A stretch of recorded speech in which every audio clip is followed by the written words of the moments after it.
tecnológico del Zoom y de YouTube por un rato, pero ya volverá. Seguimos en el maratónico sexto Congreso Universitario de Historietas, quinta jornada que va a ser. Se escucha la grabación. Quinta jornada que va a ser presencial y virtual, por ahora es presencial, lo virtual se ha diferido. Saludos a quien vea esto después. Y ahora tenemos una conferencia de alguien que está marcado en el fanzine y yo, lo que hemos hablado de la inauguración y las distintas palabras de inauguración de este congreso que se inauguró muchas veces y que el sábado de la mañana Graciela también inaugura, así que estamos inaugurando y clausurando y todo, ¿viste? Graciela Wamba es en este momento profesora extraordinaria consulta de la Facultad de Humanidades y Ciencias de Educación de la Universidad Nacional de La Plata. Fue titular de la Cátedra de Literatura Alemana, fue una de las responsables de los avales para que exista el Grupo Rorschach desde el año 2009, cuando estábamos con estos proyectos delegantes y Graciela nos dio el ok siempre, apoyando históricamente el trabajo con historietas. ¿Sí? Que es algo interesante de pensar en la carrera de letras, que no es algo que históricamente se haya apoyado, ¿no?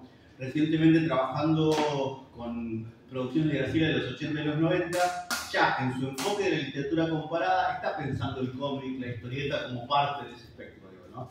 Desde ahí, ahora la conocemos todos, ha sido, leer el currículum de Gra excede lo que podríamos decir ahora, presidenta de la Asociación Argentina de Germanistas varias veces, conferencista, especialista en Kafka, temas de migración, en varios cuyos nos ha iluminado, aunque se me rara la palabra, con cruces entre historieta, novela gráfica, nazismo, de varias cosas de Nacha Wollenweider, Camino a Auschwitz, y bueno, hoy nos va a compartir algo llamado Historietas, Nazismo y Memoria, el caso de Eden Hotel, y creo que nada más, después vendrán las preguntas y decimos más cosas. Gra, te dejo.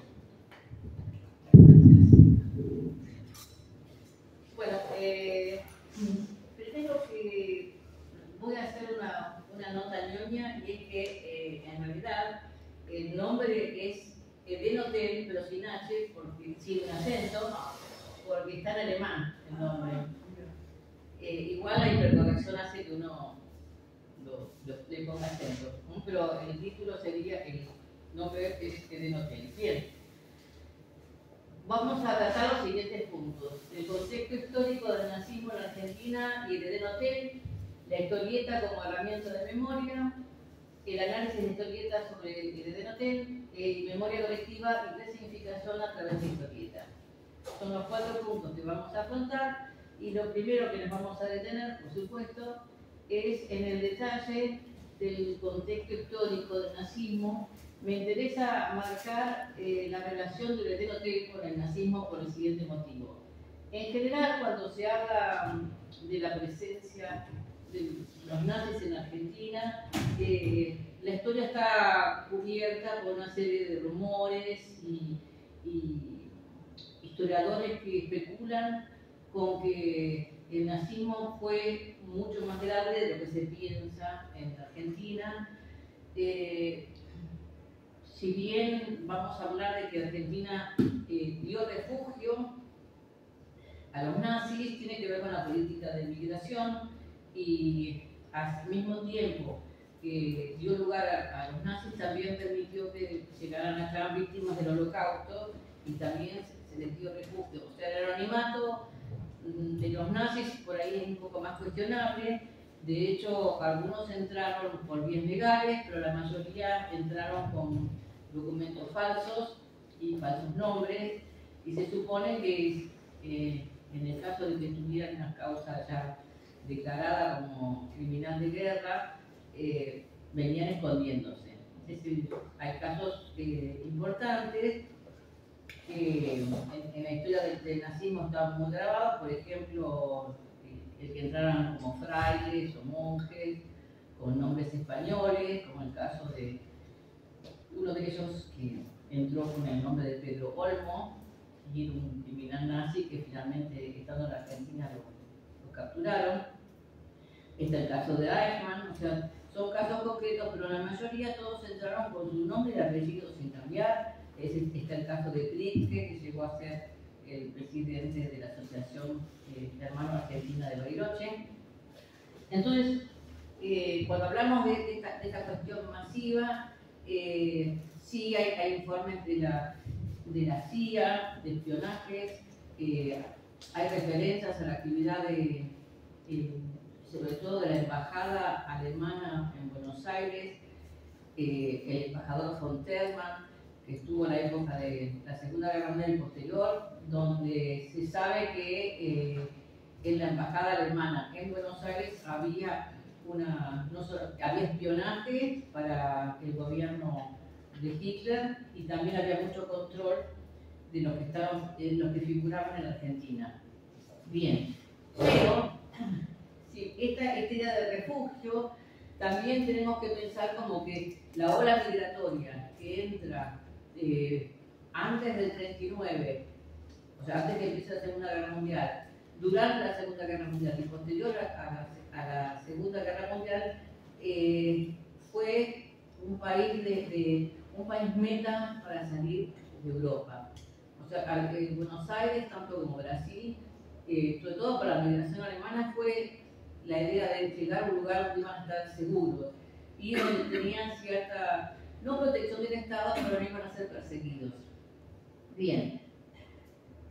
Pero todo esto tiene, más allá de los datos históricos, lo que sí hay que pensar es que todas las veces que se hace literatura o historieta o películas, se habla más que nada no solamente de los criminales nazis, sino de la colectividad alemana residente en Argentina que participó del nazismo, ya sea militando a favor del nacionalsocialismo o ayudando a la gente que huía, ocultando a aquellos que venían de espías. O sea, es una comunidad que en un principio, para la tradición argentina, la comunidad alemana, hasta que no demuestre lo contrario, era nazi. Y no solamente fue nazi durante la guerra, sino quizás lo más grave, o lo más complicado, que es lo que ahora recién se empieza a ver, que es a posteriori, después de 1945, hay una actividad muy fuerte de aquellos que se han venido a esconder a la Argentina y han empezado a hacer una tarea profesional, pero siempre ayudando a sus colegas nazis. O sea, esa hermandad menos secreta que hay, se la ve no solamente en las películas, sino de hecho lo tenemos presente en investigaciones actuales donde se trata de ver el papel que cumplieron algunos académicos nazis en proyectos de investigación argentina, sobre todo en antropología, etnografía, filología, y cómo ocultaron sus huellas y bajo ese velo de perdón y de olvido que funcionó tanto en Europa como en Argentina, continuaron con estas relaciones filo-nacional-socialistas casi con el silencio y el acuerdo de los demás. Y es muy interesante porque esa red recién ahora se está rescatando. Bueno, uno de estos miembros de la comunidad alemana tan importante es el matrimonio Eichhorn. Este matrimonio Eichhorn son dos hermanos Eichhorn que compran en 1913 un hotel ya construido y a partir de 1934, o sea, compran el hotel, lo consideran un hotel para turismo europeo, pensado para que los europeos vengan a veranear acá. Cuando lo compran, justo ocurre que comienza la Primera Guerra Mundial, en 1914, y hasta 1918, más que un público europeo, tienen el público de la aristocracia argentina, que como no puede viajar a Europa, es un fenómeno como la pandemia acá, tuvieron que venir a veranear a lugares que no estaban previstos para ellos, entonces buscaban hoteles dentro de Argentina de nivel internacional, y ahí iban al Eden Hotel. Este matrimonio sobre todo el que se hace cargo, lo más interesante es la figura de la mujer, Ida Eichhorn, y ahí es donde vamos a empezar a hablar del hotel. Pero, básicamente, yo ya aprendí de lo que hacen historietas y de los escritores que investigan sobre el pasado argentino, por ahí el Magnus lo digo, me interné en el mundo de YouTube y me vi todos los documentales que había sobre el Hotel Edén, que es impresionante, porque realmente así es, con los historietistas buscan información, dije, bueno, vamos a buscar de dónde la encontramos. Y lo más interesante es que como ellos no conocen el fenómeno de lo que es el turismo europeo a fin del siglo XIX, no se dan cuenta de que en este hotel, si bien era un hotel que como argentinos dicen, bueno, era un hotel para enfermos de tuberculosis, enfermos de vías respiratorias, donde se les recomendaba las sierras de Córdoba para mejorar su salud y demás. Entonces era un hotel, digamos, como con fines sanitarios. Pero el Hotel Edén, fundado en 1897, también por un alemán Balke, tiene el formato de los hoteles de montaña en Europa. Y yo pensaba que si Kafka hubiese vivido en Argentina, que le encantaba hacer estas curas de salud, o Thomas Mann hubiese tenido que llevar a su mujer enferma, hubiera caído a un hotel como el Edén. ¿Por qué? Porque lo que ofrecía estos hoteles al modo europeo era algo que la gente de dinero, si bien no se consideraban las vacaciones como algo lógico, obligatorio o presupuesto, la gente de ciertos recursos se retiraba a lugares de naturaleza, aguas termales, ahí tienen los baños en las ciudades balnearias como Marienbad o en la República Checa, que les ofrecen un hotel de curas de enfermedades que por ahí no tienen, pero bueno, la idea es que se justifica que uno salga de su ciudad, si vaya a un lugar de regocijo, no, ahora lo pensamos como obvio, pero el turismo empieza así, como una forma de cura, de buscar contacto con la naturaleza y estar sano. De manera tal que este hotel, en realidad, lo que ofrecía como formato era algo que los hoteles de ese momento en Europa ofrecían, ¿no? Son lugares donde son pequeñas ciudadelas, pequeños microcosmos, piensen en la montaña mágica de Thomas Mann, donde la gente vive en un ambiente de lujo, pero mientras tanto se curan de enfermedades, pero tienen canchas de golf, piletas, equitación, caminatas, ¿no sé? Tienen un mundo, y estos hoteles también tienen a su vez un cosmos propio, tienen su propia carnicería, su propio restaurante, sus propios cultivos, se autoabastecían.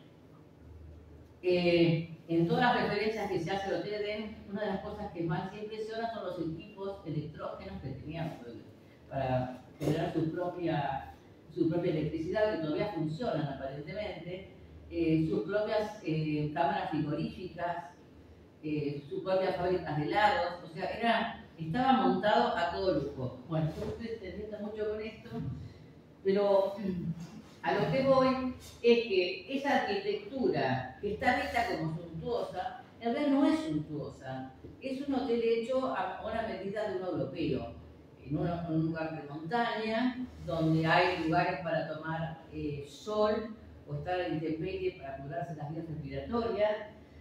Y lo más increíble es que en 1897 lo construyeron en menos de un año. Y calculan que cuando lo construyeron, trabajaron unos 500 empleados para hacer una construcción de ese tamaño en tiempo récord. Ese edificio, entonces, no es lujo desde el punto de vista europeo, pero sí tiene la idea de que ofrece todo tipo de cubre todo tipo de necesidades. Hasta tenía un teatro al aire libre, un anfiteatro.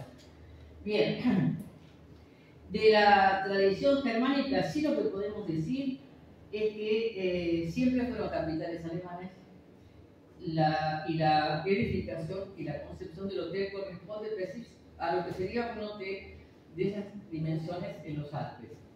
Bien, Y lo que nos marca quizás el avatar, que es el detalle por el cual alguien se interesa en el Hotel Edén, es que este matrimonio de Eichhorn, sobre todo aparentemente es ella, Ida, la mujer, cuando se hacen, logran tener algo así como una relación personal con Hitler, y ella, Ida, reúne de su dinero y del dinero de sus amigos un cierto fondo de dinero por el cual le subsidian la campaña de Hitler en el año 33 para que llegara a ser canciller en el 34. O sea, ponen dinero. Con ese dinero Hitler voló por toda Alemania haciendo campaña política y le compraron un Mercedes-Benz que donde no iba en avión, iba en ese Mercedes-Benz. Todo puesto dinero por los Eichhorn. O sea, ellos financiaron la campaña política de Hitler. De ahí el amor que tenía Hitler y de todo lo que se conserva, sobre todo archivos nuevos, es la correspondencia de Hitler donde les agradece, y hay un elemento muy importante y es que los Eichhorn cumplen sus bodas de plata y hacen una fiesta en el hotel, y esa fiesta del hotel, de la cual hay filmaciones y documentos gráficos, el embajador alemán se presenta, von Terban, que es una figura negra dentro de lo que es el nazismo en Argentina, por la forma en que manejó su comisión de embajador en esos momentos, y le lleva un cuadro, una foto de Hitler encuadrada en un marco de plata, con una dedicación especial muy afectuosa de Hitler a matrimonio Eichhorn, deseándole felicidades por sus bodas de plata. Ese momento fue un momento muy importante porque, sobre todo Ida, que era la que manejaba el hotel, hacía que se festejaran los cumpleaños de Hitler, con bailes y demás, y esa foto era el orgullo de ella. A su vez, en el hotel hizo poner en la fachada, o sea, acá, había una águila alemana, que después desapareció, que es la misma águila alemana que aparece en la portada de la historieta. Y lo más importante es que la presencia del Hotel Edén en la historieta comienza con el hotel en ruinas, pasada la guerra, porque ¿qué pasa? Cuando al haber sido declaradamente los Eichhorn pro-nazis y supuestamente ellos incluso alojaron y se quedaron trabajando hotel a 6 de los tripulantes del Graf Spee, que era el famoso submarino de bolsillo que se hundió en la batalla del Río de la Plata, y que algunos quedaron internados en Argentina, y de esos, de los del Graf Spee, 6 se quedaron viviendo y trabajando para el hotel. Entonces quedó ese matrimonio demasiado comprometido con la causa, en el cual, terminada la guerra, el gobierno confisca todos los bienes extranjeros, sobre todo los alemanes, confisca el hotel, y en el 45 alojan por un año, hasta el 46, a toda la diplomacia japonesa, incluyendo el embajador, que tienen que vivir en ese hotel un año. Ese es el último destino. Los Eichhorn venden el hotel, y ahí es donde aparece la figura de Ernesto Guevara, del Che, visitando el hotel abandonado. Y de esa manera la historieta retoma la historia del Che, que sería esta la tercera vez que visita el hotel Edén. Entonces, cuando ven una foto así, esta sería la foto del Hotel Edén remodelado, tuvo una triste historia porque pasó a la municipalidad, lo dejaron en el 70, quisieron hacer un casino, empezaron a remodelar y lo dejaron. La cuestión es que la edificación estuvo abandonada, ahora está remodelado. Este es el frente actual, que es un hotel y aparte de un salón de arte, pero de todas maneras, de alguna manera ha sido el eje de concentración para todo tipo de historia de nazis en Argentina. O sea, la idea del Hotel está, hay novelas sobre el Hotel, Hay una novela espantosa, que después hizo una telenovela, una miniserie televisiva para el Canal 9,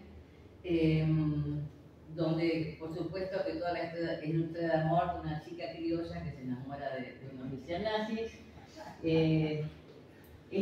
Bueno, no te he notado, bueno, o sea, sobre estos tres se ha novelado un montón. Lo más importante es que de alguna manera en ese hotel también hay un poco la historia compleja de la migración alemana en Argentina.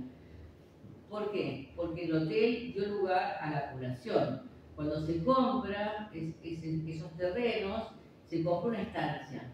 Esa estancia de 900 hectáreas. Se construye el hotel y en función a las necesidades del hotel, en vez de haber unas vías de tren que terminaban en la nada, se construye la estación de trenes, se construye la estación de correo, se empieza a armar un pueblo. Cuando ellos, los iPhone, comienzan a tener problemas económicos, hacen loteos y construyen algo que se llama la Villa Edén, donde todo lo que se construía tenía que ser construcción europea. O sea, eran familias alemanas que hacían su casa estilo europeo en esa Villa Edén. De hecho, la casa de los iPhone que hay en esa Villa Edén es donde ellos van a vivir después que venden el hotel. O sea, las últimas escenas son en la casa de los iPhone donde mueren en la Villa Edén. Toda esa construcción, esa municipalidad, ese pueblo surge en función del hotel. Entonces, por un lado está la idea de que han traído el progreso y han generado un asentamiento urbano importantísimo, pero al mismo tiempo está la historia negra de esa convivencia entre los argentinos que los aceptan, pero al mismo tiempo son considerados súbditos de los iPhone. Bien. ¿Por qué me interesa entonces hablar este año, sobre todo, creo que he cumplido el rol de hablar sobre migración alemana, migración judío-alemana, nazismo, hasta, no sé, por 10 veces más o menos, así que la idea es, ¿por qué yo me meto a trabajar la historieta sobre el Hotel Edén? Creo que lo más importante es que la historieta no solamente es una herramienta de memoria, sino es una forma de llegar a los jóvenes. O sea, la historia se hace interesante para los jóvenes en la medida en que se nos presenta en un lenguaje o en un recurso de llegada a la gente joven. La novela quizás es una novela histórica para alguien joven, es un poco, salvo que le interese mucho la historia, es un poco pesado. La historieta es un acceso fundamental. Sobre el nazismo ya hemos trabajado, como dijo Facundo, una serie de elementos. No la puse a Nacha Hollenweider porque Nacha es más que nada su abuelo suizo.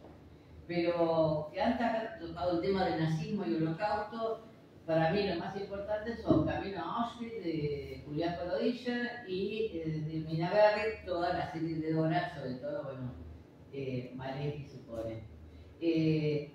Cuando hace 3 años el Museo del Holocausto de Buenos Aires me pidió que diera una conferencia y una entrevista sobre cómo enseñar el Holocausto para las escuelas secundarias argentinas. Y yo lo que propuse era que accedieran a temas de Holocausto y nazismo a través de historietas. Entonces proponía una serie de llegadas que no iban a ser necesariamente mouse, que normalmente lo ven en los colegios, sino que tenía que ser algo donde hubiera una implicación con la realidad argentina. Por eso en Dora me interesaba cuando Dora va a Bahía Blanca, que parece brillante, en Camino a Auschwitz está permanente ir y venir entre Colonia y Buenos Aires, y en el caso del Hotel Edén tenemos un cruce muy interesante que sería el nazismo, el presente del Hotel Edén, y la presencia juvenil del Che Guevara haciendo sus primeras armas. Entonces, este cruce lo que nos da es un contexto latinoamericano donde el que lee se siente cercano y al mismo tiempo entra a concebir una historia un poco más vívida. No es lo mismo una historia lejana cuando la historia se nos acerca a nosotros en lo vivencial. Y en esto también me detengo por algo muy interesante. A veces los editores tienen más interés en vender que en decretar cuál es la historieta. Y a mí lo que más me llamó la atención es que yo tengo, no sé quién me dio, este es un escaneo de la primera edición, pero es del Iberoamericano de Berlín. No sé cómo llegó a mí. No me pregunten por qué. No, sí. No me acuerdo, pero vos me contaste, te lo mandó alguien. Diego debe haber sido. Diego Laura. Diego, sí, no me acuerdo. Yo no sé, bueno, fíjense que la primera edición, que es de 1917 o 14, estoy en duda. Ahí tiene que decirlo con 2016. 2016. En el 2016, la presentación, esta es la edición argentina, ¿no? Sí. Sí. Lo que aparece, como para atraer el interés, es el mapas del supuesto Cuarto Reich. O sea, otra de las historias era que los nazis en Latinoamérica habían planteado, ya que el Tercer Reich no había funcionado, un Cuarto Reich en Latinoamérica, donde había distintos sectores para poder ocupar toda Latinoamérica. Uno de esos sectores era la Argentina. Entonces acá lo que hay es este mapa que han usado de referencia, dice la red aérea de los Estados Unidos de Sudamérica. O sea, han usado un archivo como para despertar el interés. Si vemos acá el único elemento, no hay elemento de nazismo, no hay nada de específico de nazismo salvo el mapa. En la edición nueva de 2025, directamente desplazaron el eje de atención a la figura del Che joven, pensando que el Che más el nazismo iba a vender más que el nazismo en sí mismo. Y ese eje tiene una explicación donde vemos que está solamente el águila del frontispicio del Hotel Edén y esta figura de supuestamente la primera llegada al Hotel Edén de Ernesto Guevara, que sería con 12 años. Entonces también me llamó la atención porque el precinto del Edén Hotel está la figura del Che. Entonces yo decía, bueno, ¿en qué momento para el 2025 vende más el Che que el nazismo? O sea, ¿de qué manera intentaron combinar las dos cosas? Porque la figura del Che solamente tampoco estaba reflejada en la historieta como para decir, wow, están hablando del Che. O sea, es una figura de historieta, no tiene ninguna relevancia en sí. Es una figura eje que va enhebrando todos los episodios. Y también en la intención editorial está presente lo mismo. O sea, la edición francesa, esta, dice Edén Hotel Ernesto. O sea, ni siquiera ponen el Che. Ponen como subtítulo Ernesto. Y en la portada está, en la primera edición están fotos supuestamente, o sea, supuestas fotos sacadas de la historieta del Hotel Edén. Mientras que la nueva directamente ponen al Che andando en auto.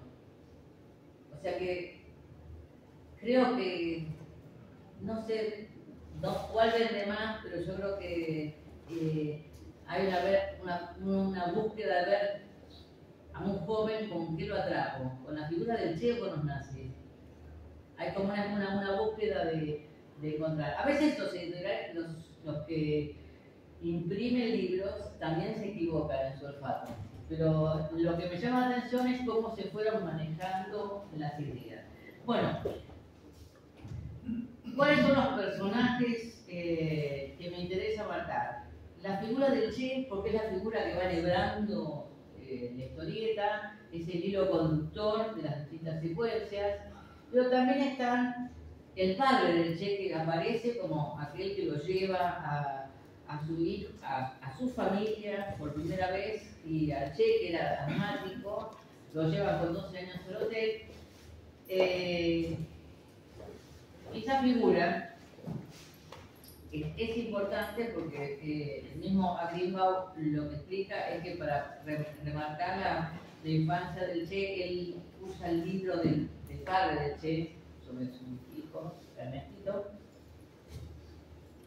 pero también lo relaciona con otras actividades anti-nazis o antifascistas, donde el padre, Ernesto Guevara Lynch, se asocia con un militar, que es el general Jurado, que es un español republicano que huye de la guerra de la República, huye de Franco, y termina luchando en una asociación que se llama Acción Argentina, que sí tenía a nivel nacional la idea de luchar contra el fascismo, y que supuestamente Ernesto Guevara Lynch, el padre, y este militar español intervienen para hacer una investigación de las actividades nacionalsocialistas o nazis en Córdoba. Este protagonismo está quizás un poco desvirtuado porque no hay suficiente acción bélica o de espionaje en la historieta. La historieta quizás peca de ser muy breve. O sea, Dios sabe por qué. ¿Cuáles mis desacuerdos con la historieta esta? Hay detalles que hablan muy bien de lo que quiere transmitir el dibujante. Son los colores fríos, que predominan los colores marrones. Y esto tiene algo que ver con la idea visual de que todo lo que es nazi es pardo, ¿no? Es marrón. Entonces hay tonos muy sepias, es una historieta oscura, solamente cambia de marrón a azulinos o grises si marca la noche. Los personajes están todos estereotipados, o sea, es muy historieta. Los malos tienen cara de malos, los buenos tienen cara de buenos, no logran tener una personalidad, no logran trabajar eso. Creo que quizás es no sé quién tiene la culpa, pero si ustedes se fijan, los rostros son todos muy estereotipados. En todo caso, es como para reconocer que todos los nazis tienen el mismo tipo de cara. Pero hay cosas como las cejas, en las mujeres sobre todo, que si bien puede ser un rasgo de época, todos tienen rasgos de maldad por las cejas como están trabajadas. Es el único detalle que me molesta en el sentido de que no hay opción para distinguir un personaje que se rescate en la historieta. No hay ninguno en especial.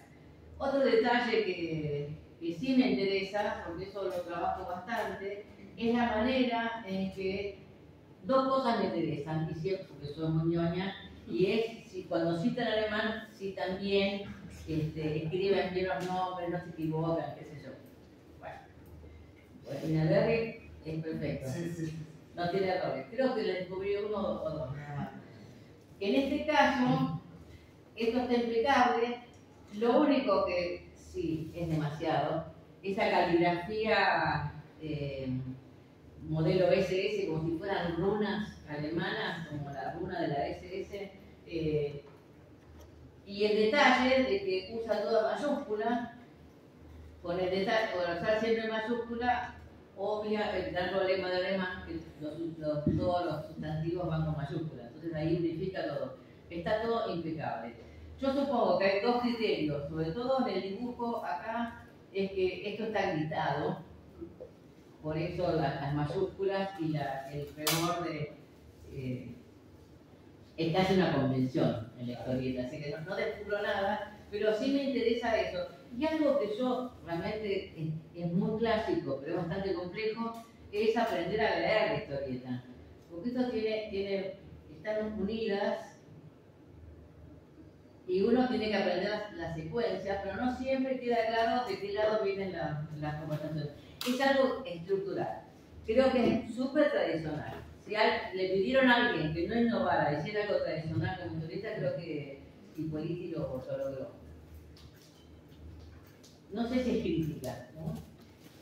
Sino es una monotonía. O sea, para buscar esa especie de unidad racial, de pensar que todos los nazis se los reconoce por la forma de la ropa, los peinados, en el caso de los soldados. En este caso lo que me llama la atención es que son todos los rostros iguales. O sea, no hay ninguna caracterización. Sí hay personajes, ahora vamos a hablar un poco de los personajes digamos, reales y aquellos que inventan. Acá aparece fíjense las cejas de maldad. Esta es la señora Frau Ilse, y la idea es que la que ha sido en un principio la niñera, a los 12 años del Che, con el cual el Che termina escribiéndole cartas, qué sé yo, que es una hija de una lavandera, pero de alemana, es Elena Werner, también un personaje ficticio. Al crecer le piden que se ocupe de la radio. Y ahora aparece otro tema importante. Como todo hotel tenía una radio de onda corta, pero aparentemente tenían una edición y tenían contacto con Alemania. Aparentemente la radio captaba los discursos de Hitler, pero también supuestamente a través de la radio mandaban mensajes a la embajada o a Berlín cifrados. Y ella, Elena Werner, la entrenan para que vaya a hablar la radio, porque habla bien alemán. Entonces ahí se mezclan algo que no está comprobado, el espionaje, lo Teledén, magnificado en la historieta. Y lo más interesante es que esta acción argentina, donde básicamente el Che sería supuestamente en la historieta uno también miembro activo de la acción, en esa acción argentina trabajaba sí el padre, eso está documentado, y ellos comienzan a hacer espionajes y sacar fotos, de analizar si las tropas están armadas, si están armando un grupo militar en el hotel y demás, y a su vez le piden a Elena que les manden los mensajes cifrados, porque ellos tienen contactos para mandarle a Inglaterra, porque supuestamente la comunicación de Berlín era con un ciframiento que solamente lo detectaba la computadora esta Enigma, que Alan ve, o sea, se junta con la historia de la primera persona que logró decodificar a través de una computadora el signo secreto de la computadora Enigma. Entonces ahí se engancha de nuevo con la realidad.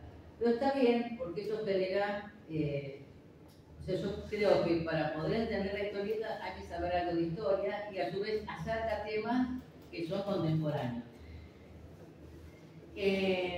Otro detalle también interesante que me pareció es que si bien el padre del Che tenía plantaciones de yerba mate en Misiones y aparentemente era una persona muy formada en eso, en la ficción lo hace figurar como que él se ofrece a trabajar para mejorar el pasto de las canchas de golf de Hotel Edén, y ahí es donde por segunda vez el Che Guevara, ya con 18 años, entra a la vida del Hotel Edén y a participar de esta acción argentina.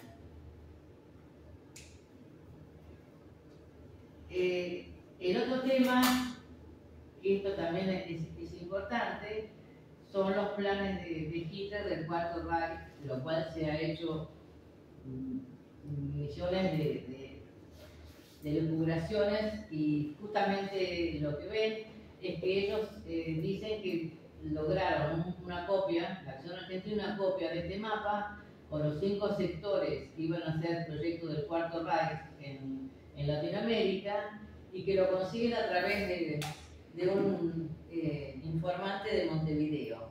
También está la conexión con algo que todavía no se habla mucho, que son los nazis en Uruguay, que no había tantos, pero bueno, aparentemente había más de lo que uno pensaba. Y de nuevo esta voluntad de graficar como real algo posiblemente ficticios que de hecho no llegaron a ser. Personajes que también son interesantes porque tienen que ver con personajes reales, de los cuales mucho no se ha hablado.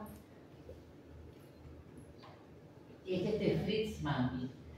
Fritz Mangel es un personaje que aparece como un gran amigo de los Icon, que es un traficante de armas, austríaco, judío, que participó, es real, él llegó a la Argentina huyendo de Europa, tenía una fábrica de armamentos y muchísimo dinero en Suiza, en Austria. No tuvo una buena relación con los nazis, pero era básicamente pro Mussolini. Y este Fritz Mangel se instala, se hace construir un castillo. Ese castillo todavía existe en la falda. Y supuestamente traficó armas en la época de Perón. Por supuesto que era amigo de Perón y demás. O sea, el personaje existe. Y este personaje va a ser el enganche entre las averiguaciones del Grupo Acción Argentina con el Hotel Edén. Pero lo más interesante es la vida amorosa de Fritz Mangel. ¿Por qué? Porque, bueno, ahora lo voy a decir más posteriormente. La idea del código cifrado, de todo, tiene que ver con algo que no está demostrado, pero supuestamente la gente de falda casi lo asegura. Son dos cosas, que Hitler estuvo en el Hotel Edén, uno, y la otra es que se armaron milicias financiadas por los Icon, lo cual no se sabe y aparentemente no fue, pero bueno, es parte de la vida turística de la banda hablar de eso. Entonces se habla mucho de eso. Acá había una escena donde ella tiene los mensajes y la decodificación que manda a Inglaterra. El otro elemento que también es lúdico y no, por supuesto, ficcional, es cuando a Ernestito le dan una Luger para participar de la acción de espionaje, y la idea es que se detienen mucho porque es virtualmente la primera vez que empuña un arma el Che Guevara, y le enseñan a tirar, le explica, y es gracioso porque en perspectiva lo tenemos al futuro Che entrenando las milicias en Cuba. O sea, como es la primera experiencia del Che en Argentina. Eso me pareció muy arriesgado, lo que pasa es que es un tiro muy elevado para que uno se dé cuenta que en esta imagen el Che toma por primera vez un arma y tiene una idea revolucionaria. Bueno, es un poco extraño. Pero bueno, me parece un lindo homenaje a la figura del Che. Luego me fascinan las estrategias de veracidad que usa la historieta. Fritz Mangel, del cual les hablé, se casó como 4 veces. Una de las veces se casó con, está mal escrito G de la Mar, es con doble R, bueno, no importa. Se casó con esta mujer que era austríaca, judía, artista, en Viena. Se casa con él. Y después antes de la anexión de Austria, Fritz Mangel, que tenía mucho dinero, intentó hacer desaparecer una película donde ella estaba prácticamente desnuda, filmada en Viena. No lo logra y finalmente esta mujer, a la cual se lava un montón, termina yéndose a Hollywood y convirtiéndose en una famosa actriz que se consideraba una belleza de Hollywood, y se supone que Walt Disney, cuando hace la Blancanieves, se usa la figura de Hedy Lamarr, los rasgos, para hacer la figura perfecta por su pelo oscuro y sus ojos insinuantes. Lo más increíble que Hedy Lamarr, lo has dicho mil veces, es ella con otra persona inventó un sistema de medición de sonido que dio lugar a Bluetooth, a Wi-Fi. ¿Te acuerdas? Sí, antes, vos sabés de eso. No me lo has contado. Pero bien. Sí, a Bluetooth es como una adelantada en su tiempo. Claro, y el gran problema es que ella lo diseñó con otro, y no lo patentaron, y lo usó el ejército norteamericano, y nunca cobraron ni un peso por su invento. Pero ella es, junto con otro, fue la que logró un avance, y estoy hablando de la década del 50, pionero para todo lo que va a ser Wi-Fi, Bluetooth, y me estoy tratando de poner el... Es más, sí. Después terminó haciendo Hollywood, ¿no se acuerdan de eso? No, bueno, pero por eso puse una foto de muy hollywoodense y él explica ahí la narración. En la historieta está Fritz Mandl en la Argentina hablando de la mujer que se le escapó, se le fue a vivir a Estados Unidos.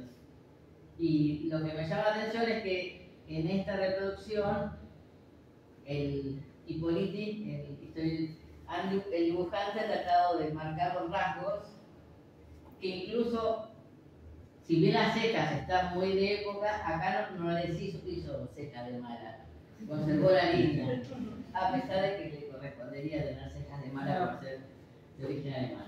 Pero bueno, era judía, entonces ahí está todo el tema. Y el último momento son 3 visitas a Belén dentro de la historieta. En el último momento, el Che, ya grande, está por hacer su crucero en moto por toda Latinoamérica y se está planeando eso, la visita a esta Elena, su ex niñera. Ya los iPhone no viven en el hotel, sino en la villa, en Villadel, en su casa en Villadel.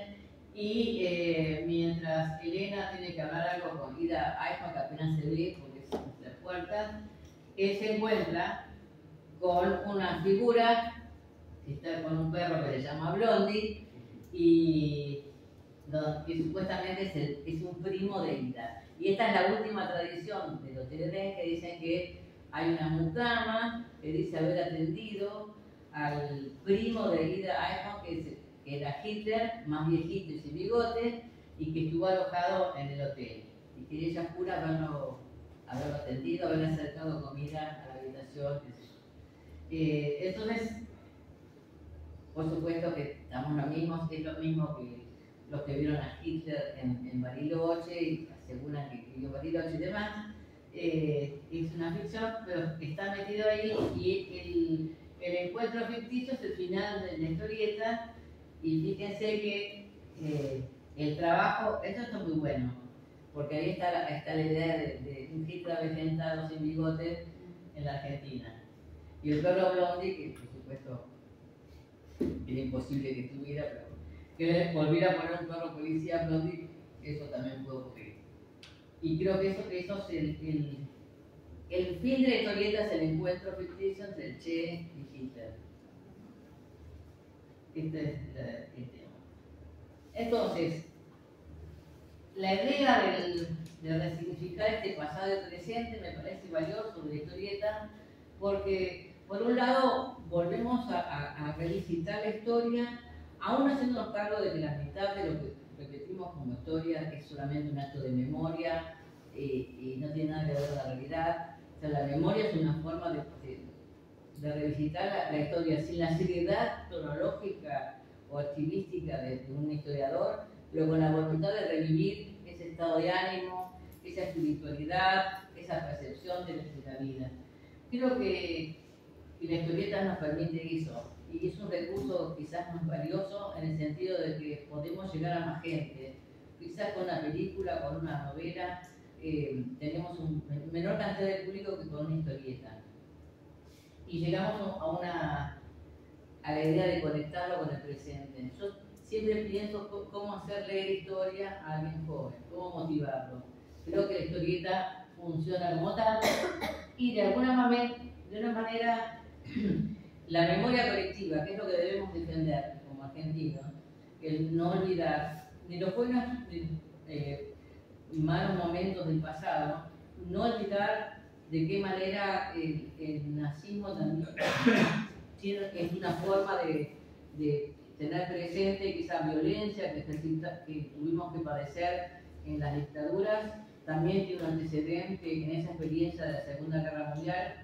La Argentina no ha estado ajena a tener una relación idílica con el nazismo y creo que una manera de representarlo y reavivar es mostrar huellas del pasado, que todavía existen, que se pueden ver, que también tienen que ver de alguna manera con este presente, que no solamente fueron los nazis, sino fue el Che Guevara y su gesta latinoamericana. La memoria entonces a través de historietas se resignifica y a través de encuentros que solamente ocurren en historietas también nos dan una medida de cómo en Latinoamérica no está totalmente terminado de encontrar los enlaces de estos movimientos históricos tan complejos. Y creo que de alguna manera la historieta los refleja. Esto es lo que quería dar como conclusión. Muchas gracias.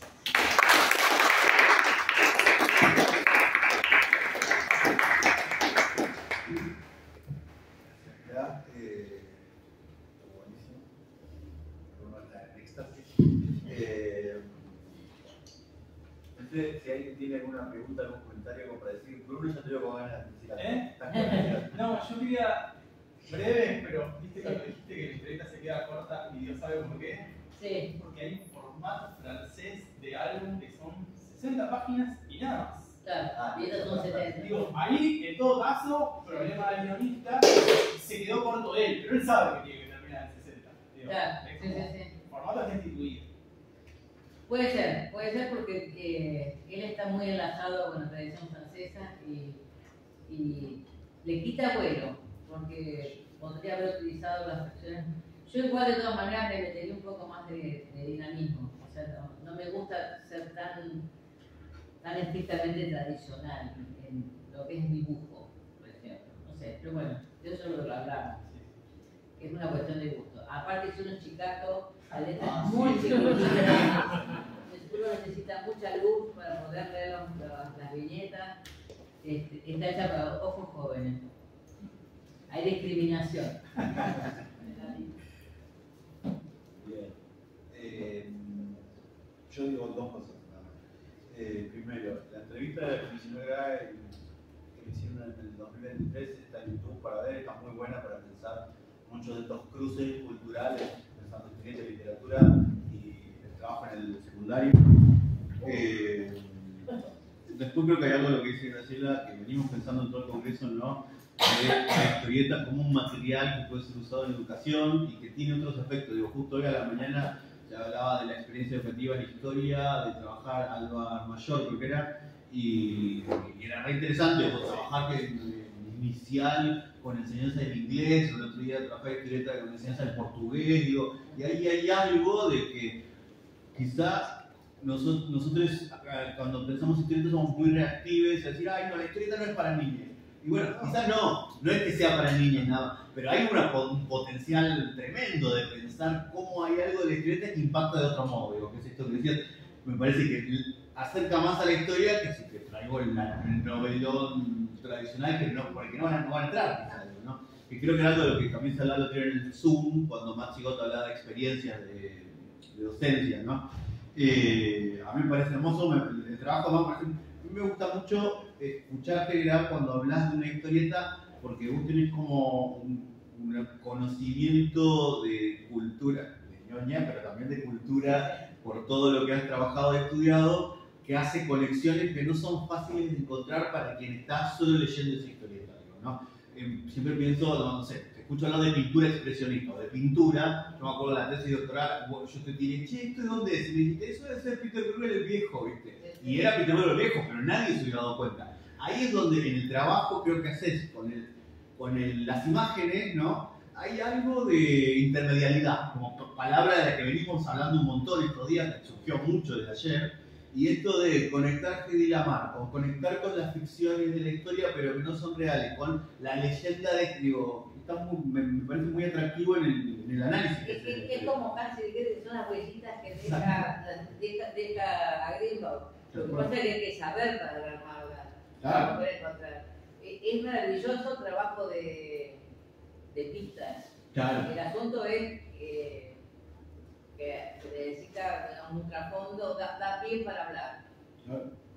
Bueno, y ni hablar, si nos ponemos a pensar las discusiones de historia y memoria, lo que dijiste, ¿no? La memoria como forma de revisitar la historia y la historieta como otro modo de llegar ahí, que ya no nos está interesando tanto si vino o no Hitler a la Argentina. Sí, sí, es sí. otra cuestión, digo, ¿no? Que hoy también hablábamos un poco de eso, pero justo conectó con mucho lo que dijimos, ¿no? Y yo creo que hay algo que vos dijiste al final, y está lo bueno y lo malo, ¿no? Porque a veces no hablar de lo malo y solo de construir una versión de la historia, y son las complejidades, y eso es lo que explica el presente a veces también, digo, ¿no? Y aparte que yo creo que lo que hay que recuperar es la intención, en el caso de Agripa, o sea, el esfuerzo que es para un historietista manejar ciertos datos históricos, hacer la combinación y lograr una obra que combine todas esas curiosidades. Yo creo que por eso siempre digo lo mismo, para el joven tiene que haber ganchos, para un lector que no le interesa la historia tiene que haber algún gancho para decir, che, y esto, una cosa que me llama la atención, la otra fama notoria de él es que haya aparecido y fantasmas. Es más, hay visitas nocturnas, qué sé yo. En esta historieta no son, en ningún momento el recurso de los fantasmas. Hay una nenita que aparece, que es la hija del médico de Roca, que se murió de tuberculosis ahí, que aparece la nenita. Una dama de blanco, que ya saben quién es y que aparece, que bueno, no los usó. Y es parte de la tradición, ya les digo, que tengo horas de YouTube de todo lo que ha habido y por haber, siempre se retrasan en lo mismo. Es más, hasta encontré un documental alemán sobre los Eichhorn, cuando entrevistan a los descendientes de Eichhorn en Alemania y demás, también traducido al castellano. O sea, trasciende esa investigación. Es una figura muy extraña. El hotel era tan importante que decían que había que poner Edén Hotel, Córdoba, Argentina, y el correo ya sabía dónde mandarlo, porque no tenía dirección postal. Con poner Edén Hotel Argentina ya sabían dónde mandarlo, porque ellos hacían, como era factoría, la tarjeta postal era su dirección. O sea, el hecho de que es relevante, pero lo más interesante es que nos vivimos explicando por qué Kafka se iba a hacer curas o Thomas Mann se interna en la pantalla mágica, y nosotros tenemos esa vida. Si uno no conoce esos hábitos o esa perspectiva de cómo el turismo surge más que nada como un turismo de higiene y de salud, nos perdemos eso, que tuvimos de nuevo alemanes que quisieron en Argentina ser una réplica de los hoteles más caros, más absolutos y más, no sé si lujosos, pero más, en realidad es el lujo de la modernidad. Tienen electricidad, grupos electrógenos, tienen todo. Que tampoco fueron nazis de perseguir judíos. O sea, justamente uno de los detalles es que hasta antes de la Segunda Guerra Mundial, Berta Singerman, que era la gran actriz recitadora de poesías y demás, hacía espectáculos todos los veranos en ese hotel. O sea, tampoco había persecución a judíos. O sea, no lo justifico, ¿sí? Pero tampoco explota demasiado el antisemitismo. No hay necesidad de generar cuestiones abruptas en la historieta, ¿no? Simplemente están marcando hechos históricos que son veraces con personajes ficticios. No sé si alguien quiere decir algo, igual nos hemos empezado por problemas técnicos, pero bueno, seguiremos. ¿Alguien quiere sumar comentario algo? ¿Estamos bien? Bueno, agradecemos un montón. Agradecemos el apoyo de este congreso. Vos sos la que ha siempre dado apoyo político, educativo e ideológico a que sigamos trabajando con historietas, y sigue pasando, te vamos a ver mañana igual. Y nada, te agradecemos eso siempre acá, colectivamente el grupo, eso siempre te gracias. Bueno, yo les agradezco la invitación.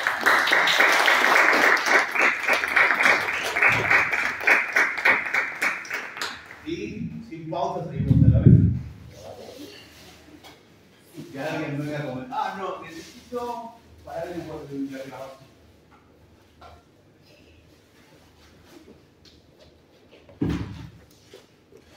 Si esto grabo.